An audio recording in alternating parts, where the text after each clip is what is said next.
ನಮಸ್ಕಾರ, ನಾಯಕ್ಸ್ ಅಡುಗೆ ಮನೆಗೆ ಸ್ವಾಗತ. ನಾನಿವತ್ತು ಬಾಳೆಕಾಯಿ ಚಿಪ್ಸ್ ಮಾಡ್ತಾಯಿದ್ದೇನೆ.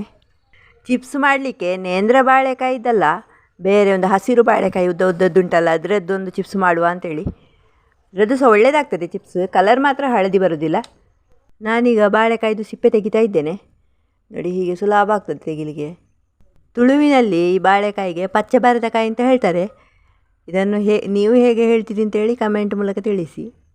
ಈಗ ಸಿಪ್ಪೆ ತೆಗೆದಾಯಿತು. ಸಿಪ್ಪೆ ತೆಗೆದ ಹಾಗೆ ಸ್ವಲ್ಪ ನೀರು ತೆಕ್ಕೊಂಡು ಅದರಲ್ಲಿ ಹಾಕಬೇಕು, ಅದರದ್ದು ಕಣ್ಣೀರೆಲ್ಲ ಹೋಗಬೇಕು. ಈಗ ಬಾಳೆಕಾಯಿ ಚಿಪ್ಸಿಗೆ ಉಪ್ಪು ನೀರು ಮಾಡುವ.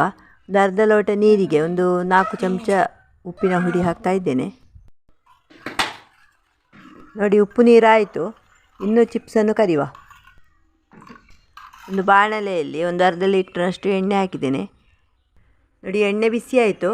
ಈಗ ಬಾಳೆಕಾಯಿಯನ್ನು ನೀರಿನ ತೆಗೆದು ಸ್ವಲ್ಪ ಪ್ಲೇಟಿನ ಮೇಲೆ ಆವಾಗ ಇಟ್ಕೊಂಡಿದ್ದೆ, ನೀರಿನ ಪಸೆ ಸ್ವಲ್ಪ ಹೋಗಬೇಕು. ಹಾಗೆ ಈಗ ಚಿಪ್ಸನ್ನು ಎಣ್ಣೆಯಲ್ಲಿ ಬಿಡ್ತಾ ಇದ್ದೇನೆ. ನೋಡಿ, ಚಿಪ್ಸನ್ನು ಎಣ್ಣೆಯಲ್ಲಿ ಬಿಟ್ಟಾಯಿತು. ನೋಡಿ, ಸ್ವಲ್ಪ ಕಲರ್ ಚೇಂಜ್ ಆಗುವಾಗ 2 ಬಾಳೆಕಾಯಿದ್ದು ಹಾಕಿದ್ದು ನಾನು. ಒಂದು 2 ಚಮಚದಷ್ಟು ಉಪ್ಪು ನೀರು ಹಾಕಬೇಕು.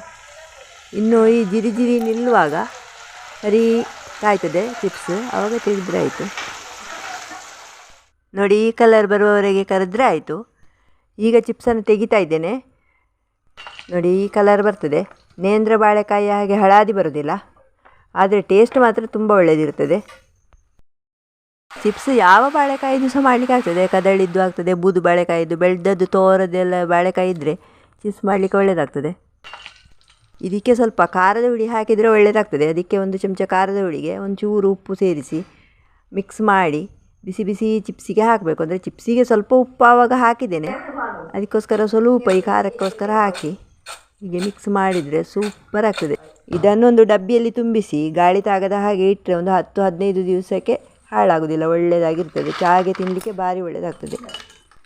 ಈಗ ಮಳೆ ಜೋರು ಉಂಟಲ್ಲ, ಹಾಗಾಗಿ ಈ ಥರದ ತಿಂಡಿಗಳನ್ನು ಮಾಡಿಟ್ಟರೆ ಒಂದು ಚಾಕ್ಕೆ ತಿನ್ನಲಿಕ್ಕೆ ಒಳ್ಳೆಯದಾಗ್ತದೆ.